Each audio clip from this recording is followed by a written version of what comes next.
Northwest Indiana is rich with an ever-expanding labyrinth of trails and paths for walking and bike riding. These wonderful resources are here in large part because of the leadership and hard work of one guy. I want you to meet Mitch Barloga, who used to be the non-motorized transportation and greenway planner, but now they have given you a more fitting title of Transportation Planning Manager for the Northwest Indiana Regional Planning Commission. Is this true, Mitch, all these titles? Yes, sir. Yes. Actually, I liked it when they used to call you what the trails are. That's usually my informal title. Is that kind of like if you're like a bandit or something? It just makes it easier in social situations. To just be the czar? Just be the czar. How come the czar, not the king? Somebody pegged me as czar, and that's what stuck. Okay. So I was remarking before we started the show that, years ago when I've had a couple of years since I've had you on the show, but you had more hair then. So what's the deal? I think everybody is looking for a fountain of youth, and I was growing far too many white hairs, and this probably literally shaved about 5 or 10 years off my life. The beard. So, I had Pete Visklowski on one time, and I said, you're starting to look a little bit like Abraham Lincoln. I'm thinking you're looking a little bit here like Bruce Willis or something. Bruce Willis, yeah. I've gotten that, I guess it's a compliment. Does it attract the women? The one that matters right now, yes. Oh, okay. And hopefully she's watching so that you scored some points right there. I would hope so, yes. Well, let's talk about, you've been working at this, trying to bring rails and trails to Northwest Indiana and clean up our waterways for how long have you been working at this? I've been at NERPC for about 10 years, since October 2003. Is that what you came in to do originally? Was that what you were hired in to do? Yeah, I was brought in as the non-motorized transportation planner. Great gig. I worked previously with the city of Crown Point and was doing that work with them. It was a gradual progression of my career, and it has peaked, and I love what I do. So non-motorized, I mean, basically you're talking walking and... Walking, biking, jogging, running, and of course canoeing. Okay, so anything on the water that you have to propel yourself? Well, yeah, water, and I should also make sure my equine friends understand that, horses are involved as well, and mountain biking, and really the non-motorized world of recreation and transportation. As long as there's not a motor. Right. We're good with it, right? If there is a motor on a wheelchair, we can definitely make an exception. Okay. Well, that's important to note. Yeah, yes, it is. So your main focus has been trying to bring more trails to our region. Is that a summation of it? Yes. They hired me in at NERPC to help expand our non-motorized network as a legitimate alternate transportation network. And people have been thinking about trails for many years as recreation corridors. You kind of get outside, you enjoy the fresh air, and that's of course important. But these are very vital systems to get people around. And we're trying to get people out of their cars, to walk, to bike more, to be more healthy with their lifestyle choices. So and not trails just do recreation, I mean, to really do that, to get from one place to another. Yeah, commuting, doing your chores. Instead of taking your car for a 1 mile trip to get a gallon of milk, you can make it through pedestrian means or for bicycle. I mean, that can be done quite easily. And the problem is people don't have those infrastructure choices to make it happen. So give us a perspective on when you started doing this, like how many miles of trails were there in Northwest Indiana, rough? Well, when I came on the scene, there was maybe approximately 50 to 60 miles that we had on the ground that we could legitimately call regional systems. And today that is more like 135. So it has grown quite well. And we have just an amazing amount of interest at this time for increased mileage in our region. So that's kind of the standalone trails, right, that you're talking about. You're not counting all the streets and roads that they have managed to turn into bike lanes. Right, or bike routes. Just signed bike routes through communities. Bike lanes are few and far between around here. We have a couple in Munster, there's a couple in Valparaiso, maybe one up in Griffith, and that's about it. I can count on one hand how many bike lanes we have. So these are the off-road trails, yes. So, and those are used for walking and biking, right? Okay. And that's a good point too, Keith. people continuously call them bike trails, and I deal with that. I'm like, all right, it's a bike, but it isn't a bike trail. Most people who use trails are not bicycling. They're walking, they're running, they're on wheelchairs, they're using it for rollerblading, some even skateboarding, but that's more of a use than actual bicycles. Now, of course, bicycles are the sexy option, so you call them bicycle trails, but they're just non-motorized trails. So then why do you wear a bicycle pin? Well, that's a good point. I could wear this. I have a people pin. I could go that direction Do you have a pair of feet? It actually does. Well, not pair of feet. It's just one of these walking men figures that I could have worn on the show today. And that's a good point. Thanks for keeping me honest. I like a couple pair of feet. That'd be cooler. I'm sure that pin's out there. Pair of shoes. And the water trail community, they want me to get a canoe pin. I mean, I'm getting all sorts of pressure. Or just a wet T-shirt that you could just hose you down. No, this is a family station. So let's talk about waterways a little bit. Sure. I mean, you can't commute on a waterway. Of course not. When you get into the waterways, so that's going to be recreation, right? That's recreation based, of course. And when we talk about alternate transportation, that's the surface transportation. That, it's dry. That's your land-based features. But when you get into the waterways, no, those are recreation based. But in that capacity, people enjoy those quite a bit, and it's a great excursion. It's a great escape. And of course, the best thing about water trails, they're already there. It's just getting to them. Well, can you give us how many miles of water trails do we have in this area? I mean, again. Oh, there's hundreds. There's simply hundreds. We haven't put an exact count of how many navigable waterways there are. I mean, we have of course Lake Michigan, and that's about 50 to 60 miles along the coast. We have about 70 miles of the Kankakee River. And then you have all these, romantically described ditches that we try to call creeks and what have you, right, that run through our communities, and many of them are navigable. So, I mean, the figure could be upwards of 200 to 300 miles of water trail potential. Well, I never thought about this before, but you really can't really kind of consider mileage for a lake either. I mean, you can canoe and paddle and all kinds of things in a lake, but it's not usually measured by miles, right? It is measured by miles because there is a path that people ascribe to within about an eighth of a mile off of the shore of Lake Michigan, and they keep that in mind as they're going through there. We have a Lake Michigan water trail map that describes that in detail all the way from the north side of Chicago right through northwest Indiana, which is very helpful because you get around here, you got some industry. You got some problem areas where people just will not want to launch from, and unless it's an emergency. So it's very helpful where they know where to, put in and take out at that moment. Right.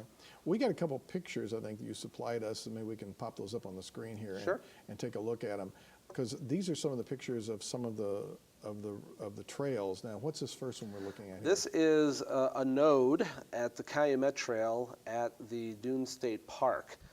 Just to the right of this picture is a Dune Park South Shore Station. To the left is the Indiana Dunes State Park, and that node takes you on a trail north into the state park territory. Okay, what's a node? That's a node. Okay. A node is an area of transition. You have a seating area, an area where another trail, comes into the area and bisects it, and then of course you jazz it up. You have some signage out there, you have some vegetation, you have some seating, you have amenities. So, and we got another one, I think, and this one is what? That is just north of that node I talked about, and this is where you actually get on the trail right into the front door of the Indiana Dunes State Park. And I'll tell you this, for those that are looking for an easy way of getting into the beach when it's at high season, this is how you do it, because I was with my family during Memorial Day. We parked at the Dunes Park Station, and we all rode bikes via this trail right into the beach with no problem at all. Okay. Everybody thinks that there's a lot of trails around the dunes, but now here, this next one is what, Crown Point? This is Crown Point. They recently finished this, the Summit Street trailhead for the Erie-Lackawanna Trail. It is a 17-mile trail that either begins or ends at this destination there in the city, and it's been long in coming, but it's a fantastic trailhead. Right there in the foreground is a washroom with a drinking fountain, and in the background there is a very large and landmark type shelter.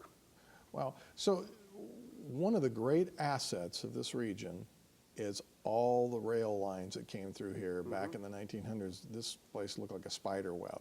Sure did. We probably have a third of that structure, maybe half of that structure. Yeah, in raw numbers, in about the 1880s, we had about 1,000 miles crisscrossing just these 3 counties, the NERC region, Lake Porter and LaPorte counties. We're down to 700 active miles. So that puts 300 miles in play, about what you had mentioned there. And so all those are potential rail-to-trail possibilities. Do you guys have control or access to almost all those at this point? Well, no. Again, about 135 miles roughly have been converted to trail use, and we have roughly about 200 miles left, and that is in various states of ownership. Some of it is publicly owned, most of it is privately owned. The adjacent landowners took control of it when the railroads abandoned, pulled up their ties, so to speak, left town, and reverted back to the adjacents. So, you know, one of the things that we see, we've got all these narrow highways around Northwest Indiana. I mean, no shoulder, there's a ditch, and in the nice weather, you are out there and you see people on their bike. And we have 2 reactions. One is, wow, what a healthy person trying to do this, and then what a crazy person to be going down this road with all this traffic. And then we periodically will hear somebody get hit, sometimes killed. I don't know. I don't even know if there's a question there. So, no, I think I know where you're going. Let me answer it in this way. All roads in Northwest, well, all roads throughout the state of Indiana are legal for bicycles, except the interstates, of course. But you can ride bicycles even 2 abreast legally in the state of Indiana, and you have to give like a 3-foot width when you do pass them. So a lot of motorists do not understand the bicycle laws that are on the books today that give them that right. So a bicycle has every right to be on that road. Exactly. Same as a car. It is a vehicle. It is a transportation vehicle. It is recognized as such by the Indiana Department of Transportation. It's in their law books. And so that's an element of motorized education that has to come to better fruition. So we need a campaign that says, if you're on the road, you know, a bike is a vehicle on the road. And we do have a campaign. It's called Share the Road. And you see Share the Road signs in many places throughout the state of Indiana and throughout the country. Share the Road is a giant campaign that helps educate motorists on the fact that there are other intended users of this corridor and to respect them. And you're right. You have bicyclists that are unfortunately in accidents quite a bit that do take the narrow roads. When you are a high-end bicyclist, when you're trying to just pedal through at 30 miles an hour, 25 to 30 miles an hour, that's your spandex crew. They're just flying by. Trails aren't their option. Trails, they wind. There's a lot of obstacles on trails with the walkers and the joggers and the families, and so they prefer to be on the roads. And so we have to accommodate that as well. So a lot of this is about education. You do a lot of education. You speak to a lot of groups. You got a favorite story of talking to a group sometime where you was like, oh my gosh, crazy question, or, you know. I have to be honest. I have had just great experiences talking to groups because my subject matter is something people enjoy. They want more of these systems in the region. You're seeing that more and more. And I've been, you know, it's been a great experience with your L&I group, your Leadership Northwest Indiana group, and some of your audiences have been just wonderful. I mean, they've been all great. You're so entertaining. I think that's part of it. There's a lot to say, and they follow through, and you can just see their eyes are lit up because this is something they enjoy. So we're trying to promote more non-motorized transportation.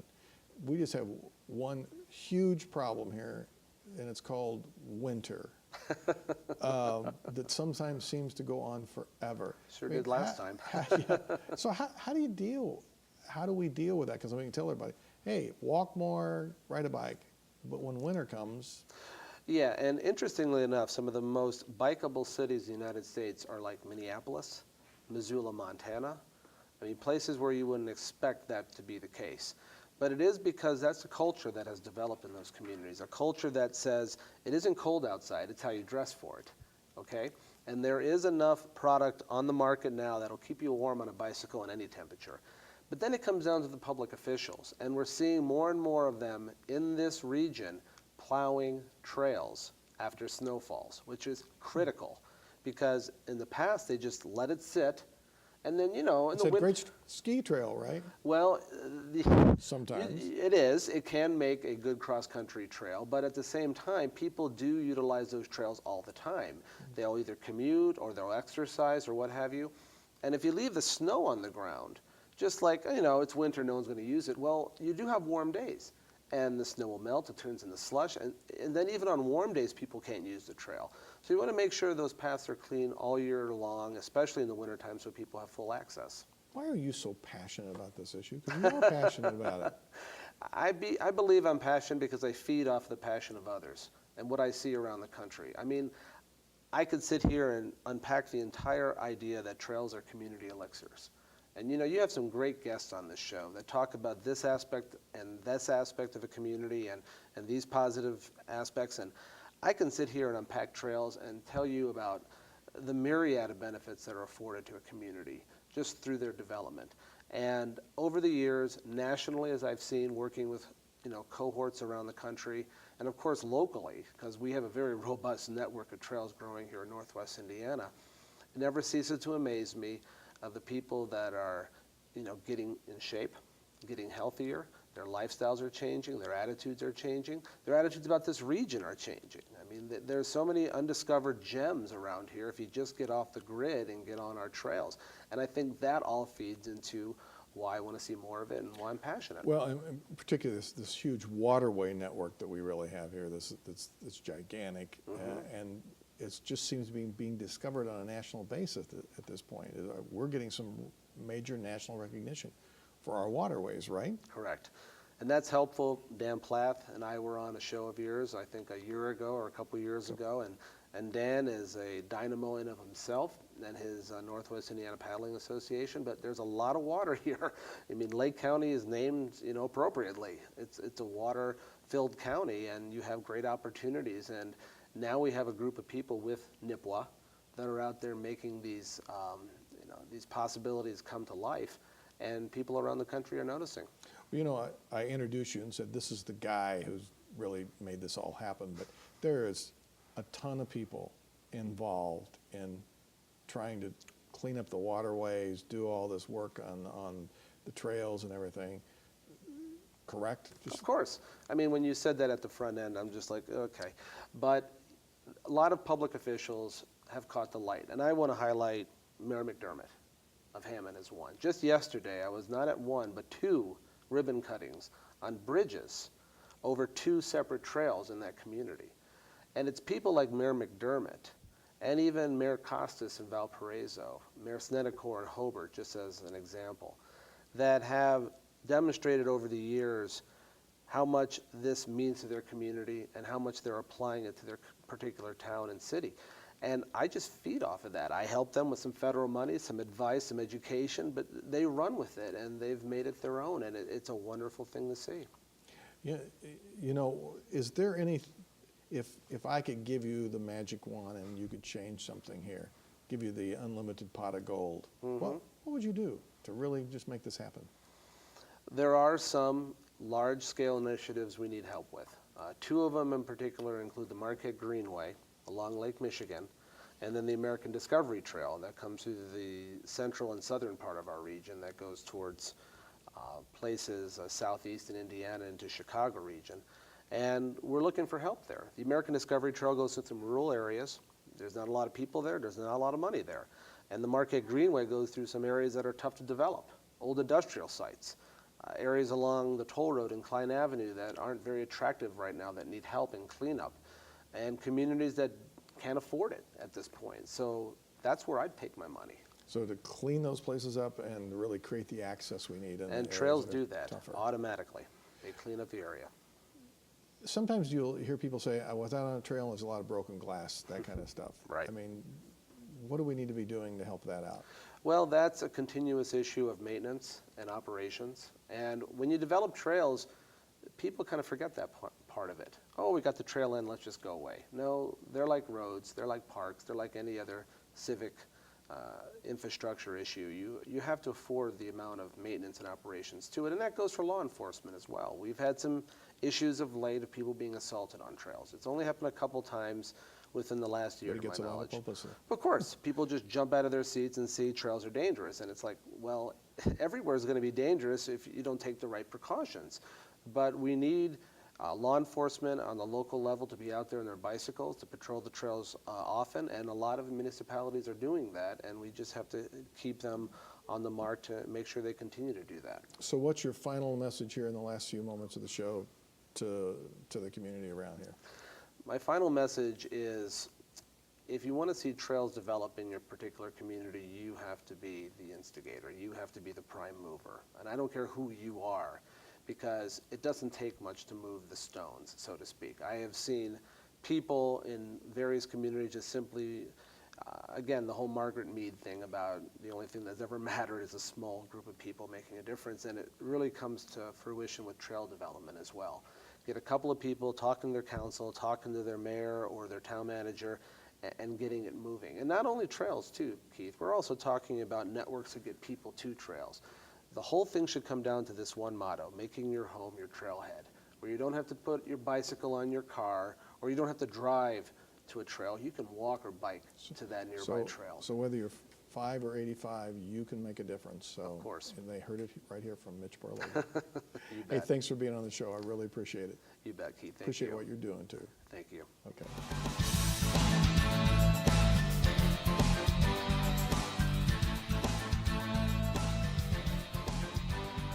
Most of us don't even know what is in our own backyard.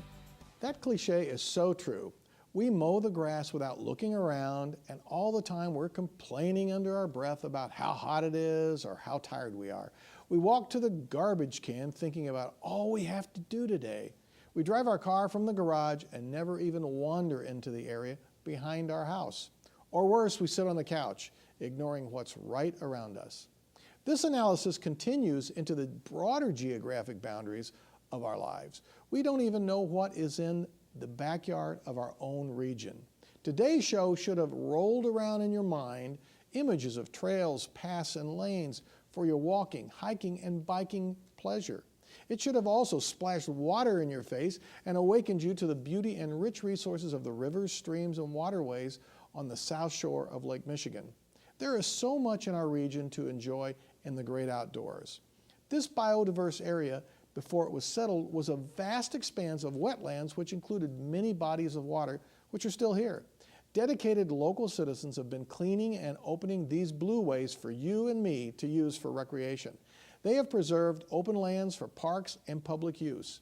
Our friends and neighbors have cleared trails, eliminated trash, and removed invasive species of plants so we all can enjoy these incredible greenways. Now it's up to you. Find that pair of hiking shoes that have mud on them from 1999 when you last went hiking. Inflate the air in the tires of that bike in your garage covered with dust from 1988. Borrow Uncle Jack's canoe that's stored in the shed. Better yet, just get in your car, drive until you see one of these long-ignored bodies of water or pass the mini trails crossing the highway you're on. Pull over, park your car, and get out. Now, take a big breath of fresh air. Look around for a few moments and then suddenly start walking. You'll probably think, wow, this has been in my backyard all along. Listen, we really like to hear your thoughts about our show, so get off your sofa and send your comments to our email address on the screen or reach us through our website, which is also listed. I will personally respond to you. If you don't hear from me, call the station and complain. Join us next week for another Lakeshore Focus. I'm Keith Kirkpatrick saying make a positive difference in our world today.